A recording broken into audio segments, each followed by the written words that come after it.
Asal-usul kota Pekalongan berasal dari topo ngalongnya Joko Bau. Jaka Bau putra dari Kiai Cempaluk pahlawan Mataram dari Kesesi.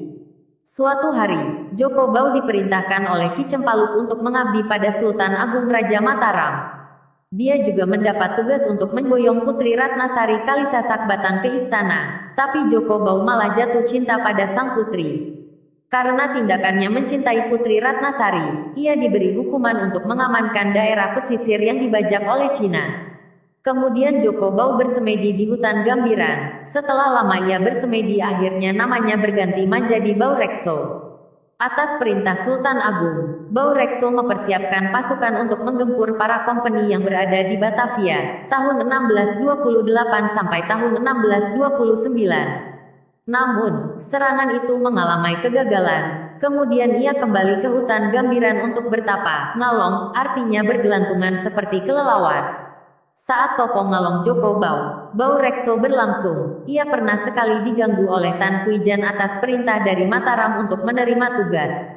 Dari nama asal topo ngalong inilah kemudian menjadi nama Pekalongan.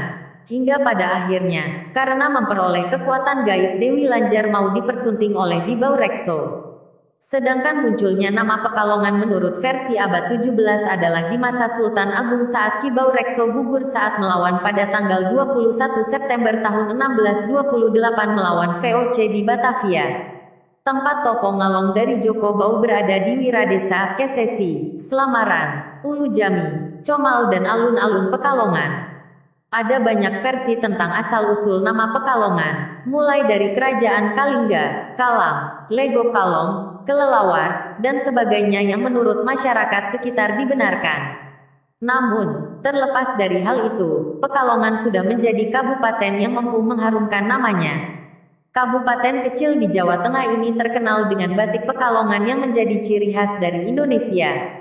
Topo Ngalong, legenda menerangkan bahwa Pekalongan adalah dari Topo Ngalong, nya Joko Bau, Bau Rekso, yang dianggapnya pahlawan daerahnya kota Pekalongan yang kemudian menjadi pahlawan Mataram yang berasal dari Kesesi Kabupaten Pekalongan putra Kiai Cempaluk. Dikisahkan tatkala Joko Bau bertapa di alas Gambiran, kemudian menjadi gambaran muka PLN Pekaloknan. Tak ada satupun yang bisa dapat menggugahnya termasuk Raden Ngaten Dewi Lanjar, Ratu Segorolor. Godaan dari prajurit silumannya Dewi Lanjar bisa dikalahkan dengan kekuatan gaibnya Joko Bau yang dalam kisah selanjutnya Dewi Lanjar kemudian bertekuk lutut dan dipersuntingnya.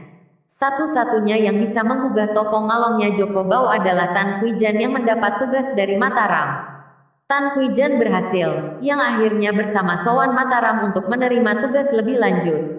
Dari asal topo ngalong inilah kemudian timbul nama Pekalongan. Karena waktu topo ngalong ini zamannya Sultan Agung, maka timbullah nama Pekalongan. Menurut versi ini seputar abad 17, dalam sejarah Bau Rekso gugur tanggal 21 September tahun 1628 di Batavia dalam peperangan melawan VOC.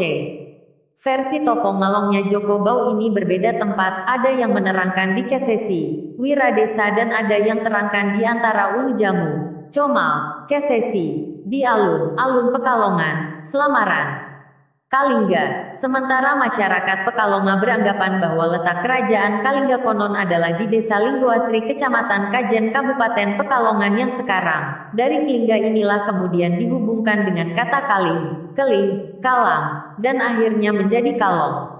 Dan dari kata Kalong kemudian timbullah nama Pekalongan.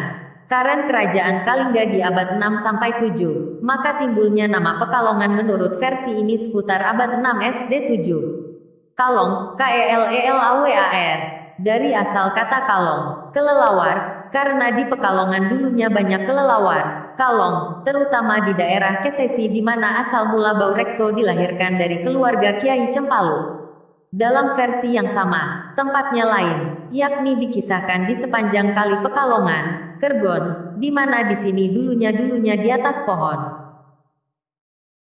selumpring banyak binatang kelelawarnya dan judelapan di atas randu gembiang, kandang panjang Kodia Pekalongan, yang banyak kelelawarnya dan merupakan tanda bagi kaum nelayan yang biasa dijadikan pedoman bahwa di situ adalah pantai, yang kemudian dinamakan Pekalongan. Ini pun terjadi seputar abad ke-17 zamannya Bau Rekso. Kalang, Pekalongan, ada yang menerangkan dari kata kalang dan kalang di sini pun sebenarnya ada beberapa pengertian yakni 1. Asal kata dari kalingga, keling dan kemudian kalang. 2. Kalang yang berarti hilir mudik. 3. Kalang berarti sama sejenis ikan laut cakalang. 4. Kalang yang berarti diasingkan ke, diselong. Di dalam satu cerita rakyat daerah Pekalongan ini bermula berupa hutan semak, semak yang banyak setan, silumani dan tempat tersebut merupakan suatu tempat yang ditakuti oleh siapapun.